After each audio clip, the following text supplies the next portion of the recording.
এখন দিব কি ক্রাচ নিয়ে শুধু বুড়া আঙ্গুলের উপর টার্গেট হচ্ছে 2 সপ্তাহ বুড়া আঙ্গুলের উপর ভর, তারপরে এই পায়ে 50% ভর, তার পরে 6 সপ্তাহ পরে এগুলো সব খুলে দেবো, ক্রাচ আউট পুরো ভর। ঠিক আছে? হ্যাঁ, তাহলে আগামী 2 সপ্তাহটা বলি। টার্গেট 120, ব্যায়াম অন্যান্য ঠিকই চলবে। এখন কাছে ভর দিয়ে এই পায়ে পুরা ভর আর এই পায়ে শুধু বুড়া ভর। ঠিক আছে, বোঝা গেল?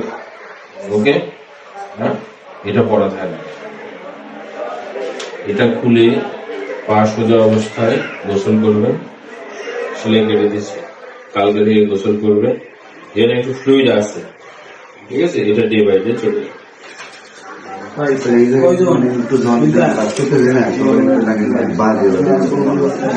বাজে মানে কিরকম বাজে? কিছু ওই যে অস্টিওআর্থ্রাইটিক চেঞ্জ আছে ক্যামেরাতে আমরা যখন দেখছি, কার্টিলেজটা যত বেশি স্মুথ থাকার কথা অত বেশি। কতদিন পরে যেন করলেন?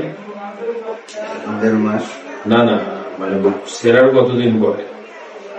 মানে অপারেশন কত পরে? 1.5 মাস পরে হয়েছে। 1.5 মাস আগে সেরছে না? ঈদের দিন। হ্যাঁ, ঠিক আছে, হার্লি করা হয়েছে, এটা একটা ভালো। কিন্তু আপনার বয়স জনিত কিছু ফিশারিং শুরু অলরেডি হয়ে গেছে। সেটা দেখা যাবে ওই পা তো স্টেবল, এই পা আনস্টেবল, এই 1.5 মাসের আনস্টেবিলিটির মধ্যে তো কিছুটা ক্ষয় আরো বেশি হয়েছে। ঠিক আছে, এটা ব্যায়াম করতে করতে ডে বাই ডে এটা অনেকখানি ইমপ্রুভ হবে। 2 বছর পরেও রোগীরা আমাদের কাছে করে। ঠিক আছে, তাদেরও দেখা যায় ধীরে ধীরে খুব ফুল। আসলে জ্বরটা সেরা তো না স্যার, ওই গত সোমবার আসলাম না, পরের দিন স্যার তো ওই সোমবারই তো ব্যথার ওষুধ শেষ। পরের দিন স্যার ব্যায়াম করতে যে মানে আমার জ্বর এসে গেল। কিরকম জ্বর?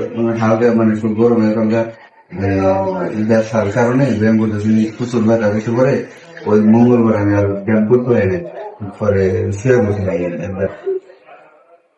ওখানে টান লাগতেছে স্যার। কোনখানে?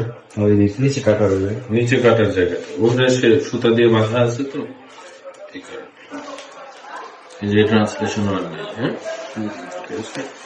ওকে, বেস্ট অফ লাক। এখন